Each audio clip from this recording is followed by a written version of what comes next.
नमस्कार दोस्तों, बहुत बहुत स्वागत है आप सबका हमारे चैनल श्री एजुकेशन पर।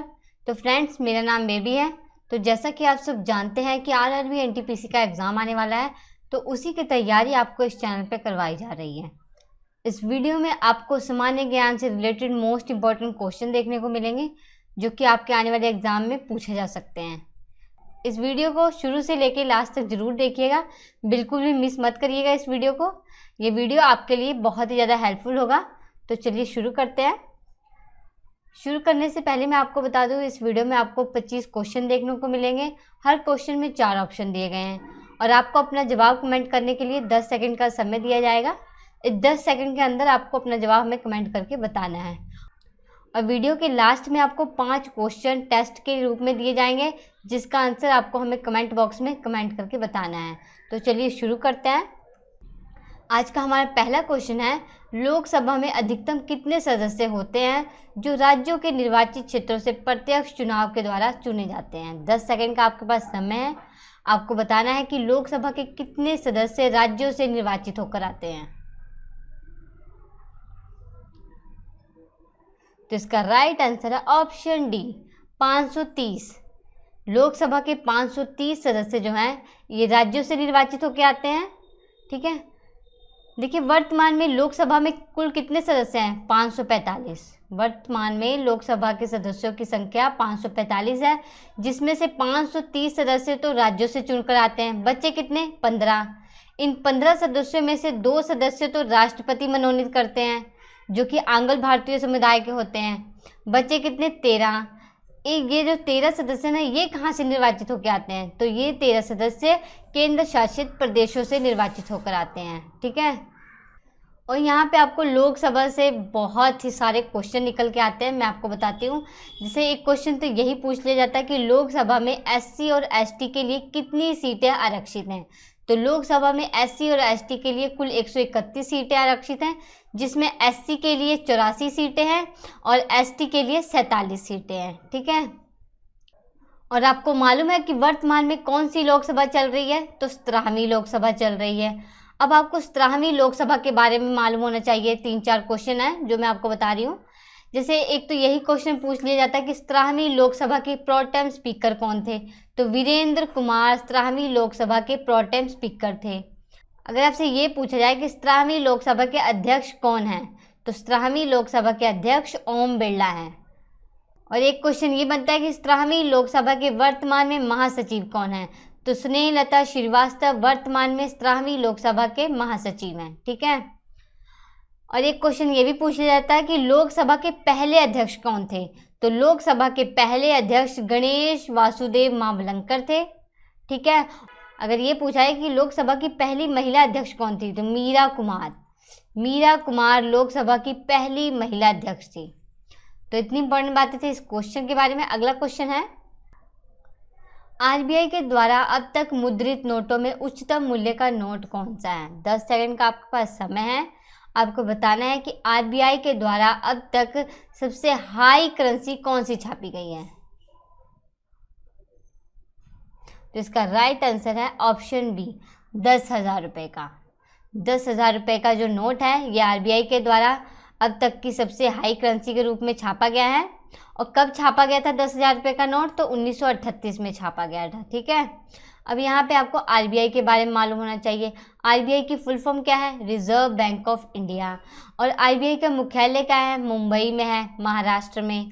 और आरबीआई की स्थापना कब हुई थी? तो 1935 में आरबीआई की स्थापना हुई थी। अगर ये पूछा जाए कि वर्तमान में आरबीआई के गवर्नर कौन है, तो शक्तिकांत दास। शक्तिकांत दास वर्तमान में आरबीआई के गवर्नर हैं। और ये कौन से नंबर के गवर्नर हैं?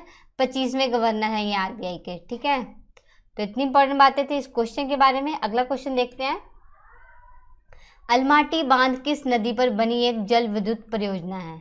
10 सेकंड का आपके पास समय है। आपको बताना है कि अलमाटी बांध किस नदी पे बनाया गया है। तो इसका राइट आंसर है ऑप्शन सी, कृष्णा। अलमाटी बांध कृष्णा नदी पे बनी एक जल विद्युत परियोजना है। ठीक है, और ये अलमाटी बांध कहाँ पे है? अलमाटी बांध कोलकाता के बीजापुर जिले में है। अलमाटी बांध जिसे आप लाल बहादुर शास्त्री बांध के नाम से भी जानते हैं, उसके बाद जो ये ऑप्शन दिए गए हैं ये भी मैं बता देती हूँ कि इन नदियों पे कौन से बांध बनाए गए हैं। तो देखिए, ब्यास नदी पे पोंग बांध बनाया गया है, जिसे आप महाराणा प्रताप सागर बांध के नाम से जानते हैं। और बेतवा नदी पे माता टीला बांध बनाया गया है। और ताप्ती नदी पे उकाई बांध बनाया गया है। तो इतनी इंपॉर्टेंट बातें थी इस क्वेश्चन के बारे में। अगला क्वेश्चन, निम्न में से किस राज्य में प्रति वर्ष लोसुंग महोत्सव आयोजित किया जाता है? 10 सेकंड का आपके पास समय है। आपको बताना है कि लोसुंग महोत्सव हर वर्ष किस राज्य में आयोजित किया जाता है।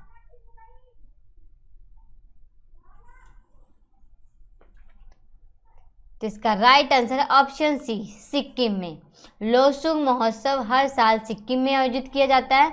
और यहाँ पे आपको सिक्किम के बारे में मालूम होना चाहिए कि सिक्किम की कैपिटल क्या है। तो सिक्किम की कैपिटल है गंगटोक। और वर्तमान में सिक्किम के गवर्नर कौन है? तो गंगा प्रसाद वर्तमान में सिक्किम के गवर्नर हैं। और सिक्किम के मुख्यमंत्री कौन है? प्रेम सिंह तमंग। प्रेम सिंह तमंग वर्तमान में सिक्किम के मुख्यमंत्री हैं। तो इतनी इंपॉर्टेंट बातें थी इस क्वेश्चन के बारे में। अगला क्वेश्चन, निम्न में से किस देश में 21वें राष्ट्रमंडल खेल की मेजबानी की थी? 10 सेकंड का आपके पास समय है। आपको बताना है कि 21वें राष्ट्रमंडल खेल किस देश में आयोजित किए गए थे।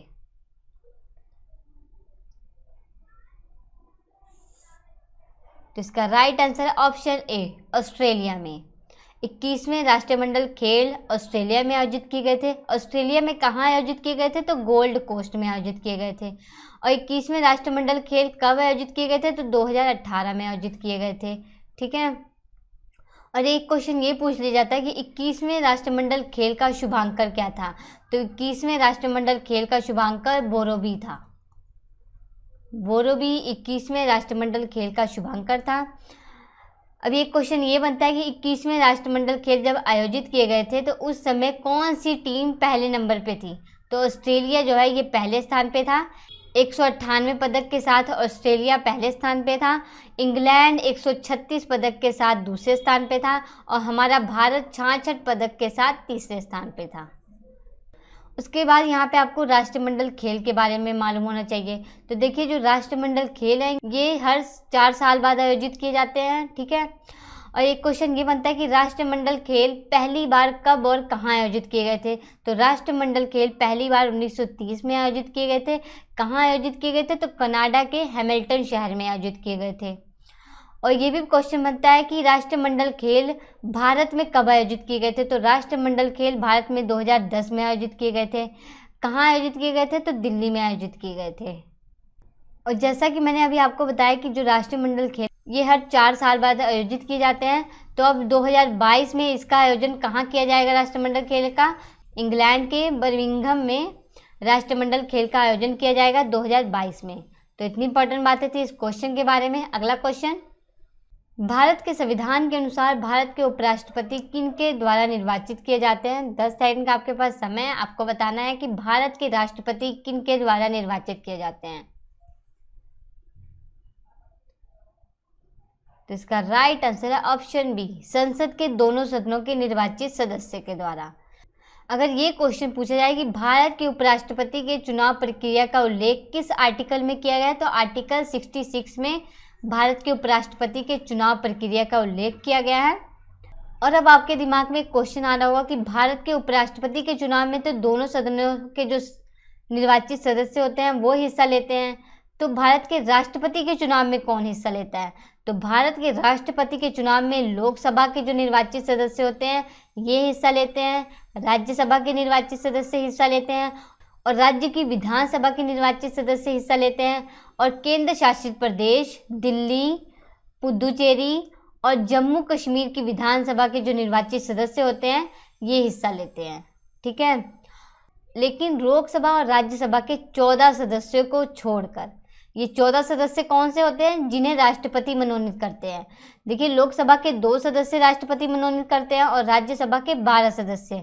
तो इन 14 सदस्यों को छोड़ के बाकी सब राष्ट्रपति के चुनाव में हिस्सा लेते हैं। ठीक है।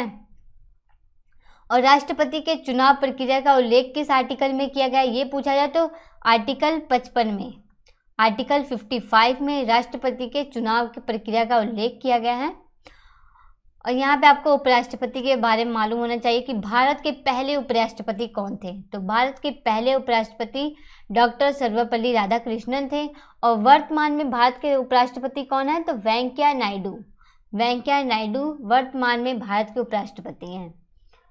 अगला क्वेश्चन, मीनाक्षी मंदिर कहाँ स्थित है? 10 सेकंड का आपके पास समय, आपको बताना है कि मीनाक्षी मंदिर कहाँ पे है।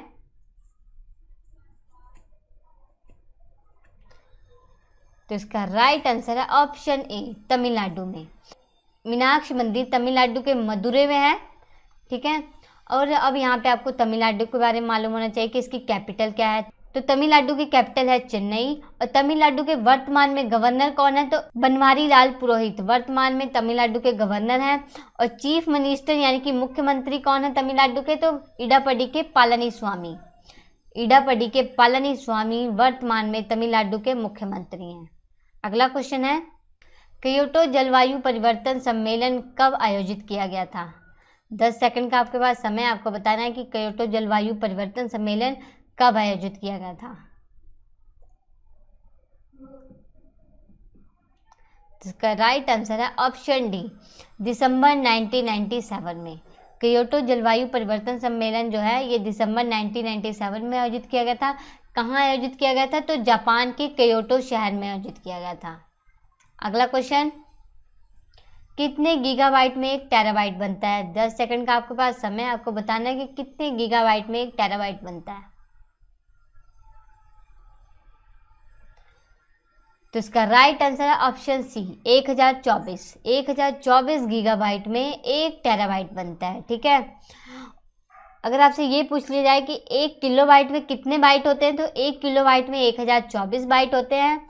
और 1 मेगाबाइट में 1024 किलोबाइट होते हैं। और 1 गीगाबाइट में 1024 मेगाबाइट होते हैं।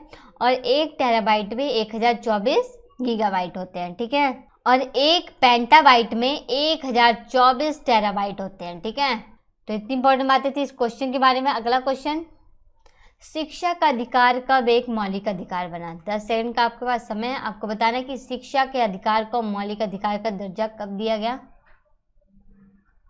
तो इसका राइट आंसर है ऑप्शन ए, अप्रैल 2010 में। शिक्षा के अधिकार को मौलिक अधिकार का दर्जा अप्रैल 2010 में दिया गया। अगर आपसे ये क्वेश्चन पूछ लिया जाए कि शिक्षा के अधिकार को मौलिक अधिकार के किस आर्टिकल में शामिल किया गया है, तो आर्टिकल 21A। शिक्षा के अधिकार को भारतीय संविधान के आर्टिकल 21A में शामिल किया गया है, जिसमें ये कहा गया है कि 6 वर्ष से 14 वर्ष तक के बच्चों को प्राथमिक, निःशुल्क और अनिवार्य शिक्षा प्रदान करना ये हमारा मौलिक अधिकार है, ठीक है। और ये भी क्वेश्चन आ जाता है कि शिक्षा से संबंधित कौन कौन से आर्टिकल हैं। देखिए, एक तो यही आर्टिकल हो गया 21A, जिसमें शिक्षा के अधिकार के बारे में उल्लेख किया गया है। और दूसरा आर्टिकल है आर्टिकल 45, जिसमें राज्यों को निर्देश दिया गया है कि वो प्राथमिक शिक्षा देने का उपबंध करें बच्चों को, ठीक है। और तीसरा आर्टिकल है आर्टिकल 51A, जो कि मौलिक कर्तव्य से संबंधित है। इसमें 11वां मौलिक कर्तव्य ये जोड़ा गया है कि 6 वर्ष से 14 वर्ष तक के बच्चों को प्राथमिक, निःशुल्क और अनिवार्य शिक्षा देने का जो प्रावधान है, ये माता पिता का मौलिक कर्तव्य है, ठीक है। तो इतनी इंपॉर्टेंट बातें थी इस क्वेश्चन के बारे में। अगला क्वेश्चन, UNHCR का फुल फॉर्म क्या है? 10 सेकंड का आपके पास समय है, आपको बताना है कि UNHCR की फुल फॉर्म क्या है। तो इसका राइट आंसर है option D, United nation high commissioner for refugees. UNHCR की फुल फॉर्म क्या है? United nation for high commissioner for refugees. इसका मुख्यालय कहाँ है? तो जनेवा में है। और इसके वर्तमान में अध्यक्ष कौन है? तो फिलिपो ग्रांडी। फिलिपो ग्रांडी वर्तमान में United nation high commissioner for refugees के अध्यक्ष हैं। और United nation high commissioner for refugees का काम क्या है? तो इसका काम शरणार्थियों के समस्याओं को अंतर्राष्ट्रीय स्तर पर सुलझाना इसका मुख्य कार्य है। अगला क्वेश्चन है, निम्न में से भारत का पहला चंद्र मिशन कौन सा था? 10 सेकंड का आपके पास समय, आपको बताना है कि भारत का पहला चंद्र मिशन कौन सा था। तो इसका राइट आंसर है option A, Chandrayaan first. Bharat का पहला चंद्र मिशन चंद्रयान फर्स्ट था। और अब ये क्वेश्चन बनता है कि चंद्रयान फर्स्ट को कब लॉन्च किया गया था, तो 2008 में इसे लॉन्च किया गया था, ठीक है। और किसके द्वारा लॉन्च किया गया था ये पूछा जाए तो इसरो के द्वारा लॉन्च किया गया था। इसरो की फुल फॉर्म तो आप जानते हैं ना, इंडियन स्पेस रिसर्च ऑर्गेनाइजेशन, ठीक है। और किस रॉकेट के द्वारा इसे लॉन्च किया गया था ये भी पूछा जाता है, तो polar satellite launch vehicle C11 rocket के द्वारा चंद्रयान फर्स्ट को लॉन्च किया गया था, ठीक है। और एक क्वेश्चन ये भी पूछा जाता है कि चंद्रयान फर्स्ट ये विश्व का कौन से नंबर का चंद्र अभियान था, तो ये विश्व का 68 नंबर का चंद्र अभियान था, ठीक है। चंद्रयान फर्स्ट ये वर्ल्ड का 68वां चंद्र अभियान था। और एक क्वेश्चन ये भी पूछा जाता है कि चंद्रयान फर्स्ट को कहाँ से लॉन्च किया गया था, तो चंद्रयान फर्स्ट को श्रीहरिकोटा से लॉन्च किया गया था, आंध्र प्रदेश के। तो इतनी इंपॉर्टेंट बातें थी इस क्वेश्चन के बारे में। अगला क्वेश्चन है OPCW का मुख्यालय कहाँ है। 10 सेकंड का आपके पास समय है, आपको बताना है कि OPCW का मुख्यालय कहाँ है। तो इसका राइट आंसर है ऑप्शन डी, नीदरलैंड। OPCW का जो मुख्यालय है ये नीदरलैंड के हेग में है। और OPCW की फुल फॉर्म क्या है, तो इसकी फुल फॉर्म है organisation for the prohibition of chemical weapons. Organisation for the prohibition of chemical weapons OPCW की फुल फॉर्म है। और इसकी स्थापना कब हुई थी, तो 1997 में इसकी स्थापना हुई थी। और वर्तमान में organisation for the prohibition of chemical weapon के महानिर्देशक यानी कि डायरेक्टर जनरल कौन है, तो फर्नांडो एरियस। फर्नांडो एरियस वर्तमान में OPCW के डायरेक्टर जनरल हैं। अगला क्वेश्चन है मोहिनी अट्टम किस राज्य की एक शास्त्रीय नृत्य शैली है। 10 सेकंड का आपके पास समय है, आपको बताना है कि मोहिनी अट्टम किस राज्य का शास्त्रीय नृत्य है। तो इसका राइट आंसर है केरल। मोहिनी अट्टम केरल राज्य का एक शास्त्रीय नृत्य है, ठीक है। यहाँ पे जो ऑप्शन दिए गए ये भी मैं बता दूं। देखिए जो भारतनाट्यम है ये तमिलनाडु का शास्त्रीय नृत्य है, और कुचिपुड़ी जो है ये आंध्र प्रदेश का शास्त्रीय नृत्य है, और जो उड़ीसी है ये उड़ीसा का शास्त्रीय नृत्य है, ठीक है। और यहाँ पे आपको केरल के बारे में मालूम होना चाहिए। केरल की कैपिटल है तिरुवनंतपुरम। और केरल के वर्तमान में गवर्नर कौन है, आरिफ मोहम्मद खान। आरिफ मोहम्मद खान वर्तमान में केरल के गवर्नर हैं। और केरल के चीफ मिनिस्टर कौन है, पिनराई विजयन। पिनराई विजयन वर्तमान में केरल के मुख्यमंत्री हैं। तो इतनी इंपॉर्टेंट बात है इस क्वेश्चन के बारे में। अगला क्वेश्चन, निम्नलिखित में से कौन सा सही सुमेलित नहीं है। 10 सेकंड का आपके पास समय, आपको बताना है क्या पारिस्थितिकीय विज्ञानों का केंद्र ये कर्नाटक के बेंगलुरु में है, क्या भारतीय वन प्राणी संस्थान ये उत्तराखंड के देहरादून में है, क्या भारतीय वन प्रबंधन संस्थान ये कोलकाता में है, क्या हिमालय पर्यावरण एवं विकास का गोविंद वल्लभ पंत संस्थान ये उत्तराखंड के अल्मोड़ा में है। तो इसका राइट आंसर है ऑप्शन सी, भारतीय वन प्रबंधन संस्थान ये कोलकाता में नहीं है। ये कहाँ पे है, तो ये मध्य प्रदेश के भोपाल में है, ठीक है। अगला क्वेश्चन है SCO क्या है। 10 सेकंड का आपके पास समय है, आपको बताना कि संघाई सहयोग संगठन ये क्या है। तो इसका राइट आंसर है ऑप्शन सी, राजनीतिक आर्थिक और सैन्य संगठन। संघाई सहयोग संगठन जो है ये राजनीतिक आर्थिक और सैन्य संगठन है। अगर आपसे ये पूछा जाए कि SCO का गठन कब किया गया था, तो SCO का गठन 2001 में किया गया था। और इसका मुख्यालय कहाँ है ये भी पूछा जाता है, तो SCO का मुख्यालय चीन के बीजिंग में है, ठीक है। और एक क्वेश्चन ये भी आता है कि वर्तमान में SCO के कितने देश सदस्य हैं, तो वर्तमान में SCO के 8 देश सदस्य हैं। कौन कौन से हैं ये भी मैं आपको बता देती हूँ। पहला है चीन, दूसरा है रशिया, तीसरा है कजाकिस्तान, चौथा है उज्बेकिस्तान, और पांचवा हमारा भारत ही है, और छठा है पाकिस्तान, और सातवां है ताजिकिस्तान, और आठवां है किर्गिस्तान। अगर आपसे ये पूछा जाए कि भारत SCO का सदस्य कब बना, तो भारत और पाकिस्तान SCO के 2017 में सदस्य बने, ठीक है। अगला क्वेश्चन है भारत की प्रथम महिला राष्ट्रपति कौन थी। 10 सेकंड का आपके पास समय, आपको इसका राइट आंसर कमेंट करना है कि भारत की प्रथम महिला राष्ट्रपति कौन थी। तो इसका राइट आंसर है ऑप्शन बी, प्रतिभा पाटिल। प्रतिभा पाटिल भारत की प्रथम महिला राष्ट्रपति थी और ये भारत की प्रथम महिला राष्ट्रपति कब बनी थी? तो 2007 में बनी थी, ठीक है। और प्रतिभा पाटिल, इनके बारे में आपको ये मालूम होना चाहिए कि जो प्रतिभा पाटिल थी ये राजस्थान राज्य की पहली महिला राज्यपाल थी। किस राज्य की पहली महिला राज्यपाल थी? राजस्थान राज्य की, ठीक है। अगर आपसे ये क्वेश्चन पूछा जाए कि भारत की प्रथम महिला राज्यपाल कौन थी, तो वो प्रतिभा पाटिल नहीं थी, वो सरोजनी नायडू थी। भारत की प्रथम महिला राज्यपाल सरोजनी नायडू थी, ठीक है। अगला क्वेश्चन है, निम्नलिखित में से किस खेल संस्था की स्थापना 1892 ईस्वी में की गई? 10 सेकंड का आपके पास समय है, आपको बताना है कि इनमें से किस खेल संघ की स्थापना 1892 ईस्वी में की गई।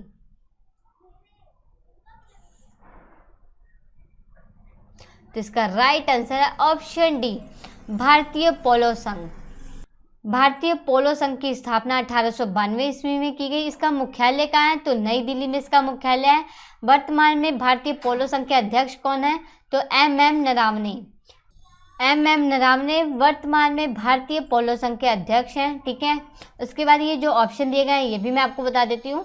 देखिए, जो अखिल भारतीय वॉलीबॉल है इसकी स्थापना 1951 ईस्वी में की गई थी और इसका मुख्यालय कहाँ है? तो इसका मुख्यालय चेन्नई में है। वर्तमान में इसके अध्यक्ष कौन है ये भी पूछा जा सकता है, तो अनिल अग्रवाल। अनिल अग्रवाल वर्तमान में अखिल भारतीय वॉलीबॉल के अध्यक्ष हैं। उसके बाद अखिल भारतीय फुटबॉल संघ, इसकी स्थापना कब हुई थी?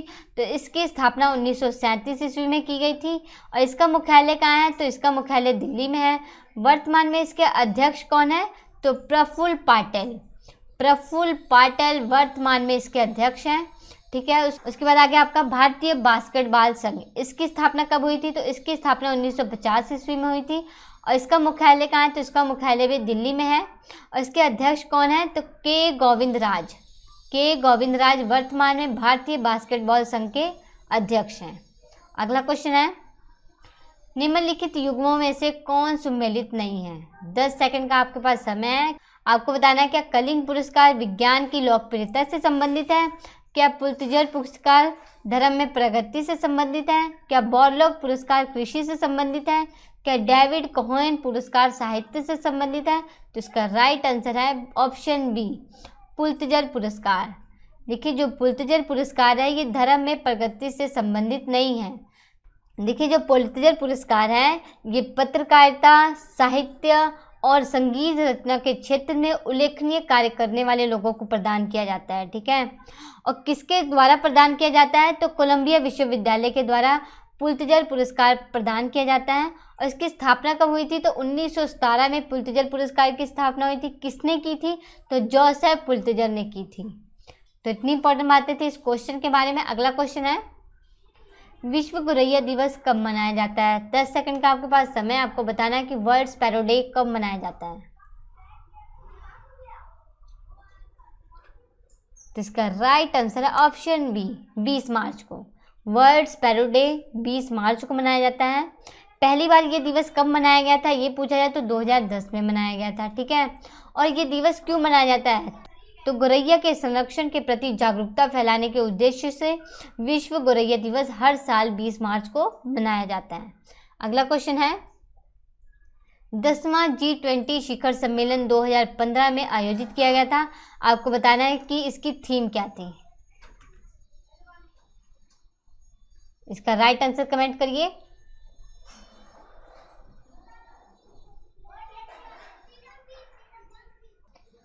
तो इसका राइट आंसर है ऑप्शन ए, विश्व में व्याप्त आर्थिक विषमता तथा आतंकवाद के खिलाफ एकजुट होना, ये इसकी थीम थी 2015 में जब 10वां G20 शिखर सम्मेलन आयोजित किया गया था, ठीक है।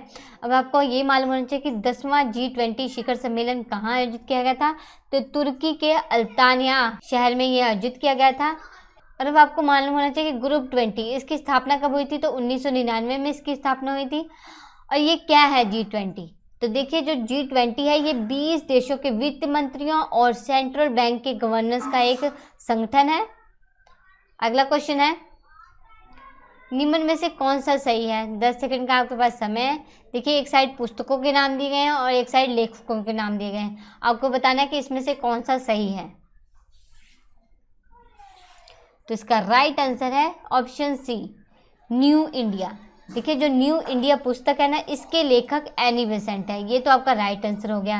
उसके बाद ये सब आंसर जो है ये रॉन्ग है, तो इसके बारे में मैं बता देती हूँ। देखिए जो इंडिया विंस फ्रीडम पुस्तक है, इसके लेखक अब्दुल कलाम आज़ाद हैं। रन्स एंड रूइंस पुस्तक के लेखक सुनील गावस्कर हैं। और यंग इंडिया पुस्तक के लेखक कौन है, तो ये महात्मा गांधी हैं। अगला क्वेश्चन है, निम्न में से कौन सा दिवस 24 दिसंबर को मनाया जाता है? 10 सेकंड का आपके पास समय, आपको बताना है कि 24 दिसंबर को कौन सा दिवस मनाया जाता है। तो इसका राइट आंसर है ऑप्शन ए, राष्ट्रीय उपभोक्ता अधिकार दिवस। राष्ट्रीय उपभोक्ता अधिकार दिवस जो है ये 24 दिसंबर को मनाया जाता है। अगर आपसे ये पूछा जाए कि विश्व उपभोक्ता अधिकार दिवस कब मनाया जाता है, तो 15 मार्च को मनाया जाता है। विश्व उपभोक्ता अधिकार दिवस 15 मार्च को मनाया जाता है, ठीक है। और ये जो ऑप्शन दिए गए हैं ये भी मैं आपको बता देती हूँ। देखिए जो विश्व जैव विविधता दिवस है ये 22 मई को मनाया जाता है। और जो किसान दिवस है ये 23 दिसंबर को मनाया जाता है। और जो अंतर्राष्ट्रीय प्रवास दिवस है ये 18 दिसंबर को मनाया जाता है।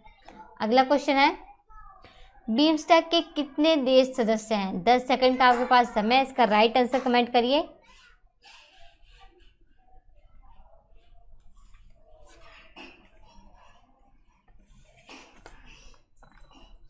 तो इसका राइट आंसर है ऑप्शन 7। बीमस्टेक के वर्तमान में 7 देश सदस्य हैं। ये 7 देश कौन कौन से, ये भी तो मालूम होना चाहिए। तो देखिए पहला तो बांग्लादेश है, ठीक है। दूसरा नेपाल है, तीसरा भूटान है, चौथा श्रीलंका है, पांचवा म्यांमार है, सातवां थाईलैंड है और 8वां हमारा भारत है, ठीक है। और बीमस्टेक की फुल फॉर्म क्या है? तो बीमस्टेक की फुल फॉर्म है Bay of Bengal initiative for multi sectoral technical and economic cooperation. BIMSTEC की फुल फॉर्म क्या है, एक बार फिर से रिपीट कर दे रही हूँ, नोट कर लीजिए। बीमस्टेक की फुल फॉर्म है Bay of Bengal initiative for multi sectoral technical and economic cooperation. और इसका मुख्यालय कहाँ है? तो इसका मुख्यालय बांग्लादेश की कैपिटल ढाका में है। और इसकी स्थापना कब हुई थी? तो जून 1997 में बीमस्टेक की स्थापना हुई थी। तो फ्रेंड्स आज के इस वीडियो में इतना ही। वीडियो अच्छा लगा तो इस वीडियो को लाइक बटन पे क्लिक करके लाइक ज़रूर करिएगा और इस वीडियो को ज़्यादा से ज़्यादा अपने फ्रेंड्स में शेयर करिएगा। जैसा कि आपको स्टार्टिंग में बताया गया था कि लास्ट में आपको 5 क्वेश्चन टेस्ट के रूप में दिए जाएंगे। तो देख लेते हैं आपका टेस्ट क्या है। देखिए आपका पहला टेस्ट है, प्रथम एक दिवसीय अंतर्राष्ट्रीय क्रिकेट मैच कब खेला गया था? इसका आंसर आपको हमें कमेंट बॉक्स में कमेंट करके बताना है। और दूसरा क्वेश्चन है आपका, किस देश ने विश्व का पहला पानी पर तैरता हुआ परमाणु संयंत्र लॉन्च किया है? इसका आंसर भी आपको हमें कमेंट करना है, ठीक है। और तीसरा टेस्ट है आपका, 2022 में एशियन गेम्स कहाँ आयोजित किए जाएंगे? ये भी आपको बताना है। और चौथा टेस्ट है, मैकमोहन रेखा निम्नलिखित में से किस प्रदेश के उत्तरी सीमा पर खींची गई है? इसका आंसर भी आपको कमेंट करना है। और पांचवा टेस्ट है आपका, पानीपत का प्रथम युद्ध कब हुआ था? इसका आंसर भी आपको कमेंट करना है, ठीक है। तो इन 5 क्वेश्चन के आंसर आपको हमें कमेंट बॉक्स में कमेंट करके बताने हैं। और इससे पहले वाले वीडियो में भी आपको 5 टेस्ट दिए गए थे, तो चलिए उसके भी आंसर जान लेते हैं। पहला क्वेश्चन ये पूछा गया था आपसे कि WEF वर्ल्ड इकोनॉमिक फोरम के द्वारा पर्यावरण प्रदर्शन सूचकांक 2018 में भारत को कौन सा स्थान दिया गया था? तो इसका राइट आंसर था ऑप्शन सी, 177वां स्थान दिया गया था, ठीक है। और 2020 में भारत कौन से नंबर पे है? तो 168 नंबर पे है, ठीक है। अगला क्वेश्चन था आपका कि मौलिक कर्तव्यों को किस देश के संविधान से लिया गया है? तो इसका राइट आंसर था ऑप्शन ए, मौलिक कर्तव्यों को रूस के संविधान से लिया गया है। अगर ये पूछा गया होता कि मौलिक अधिकार को किस देश के संविधान से लिया गया है, तो अमेरिका से लिया गया है। तीसरा क्वेश्चन था, अंतर्राष्ट्रीय न्यायालय के प्रथम भारतीय अध्यक्ष कौन थे? तो इसका राइट आंसर था ऑप्शन बी, नागेंद्र सिंह। नागेंद्र सिंह अंतर्राष्ट्रीय न्यायालय के प्रथम भारतीय अध्यक्ष थे। और चौथा क्वेश्चन था आपका कि भारतीय संविधान के किस भाग में राजभाषाएं वर्णित हैं? तो इसका राइट आंसर था ऑप्शन बी, भाग 17 में। भारतीय संविधान के भाग 17 में राजभाषाओं को वर्णित किया गया है। जो 5वां क्वेश्चन था, WHO की स्थापना कब हुई थी? तो इसका राइट आंसर था ऑप्शन सी, 1948 में। वर्ल्ड हेल्थ ऑर्गेनाइजेशन की स्थापना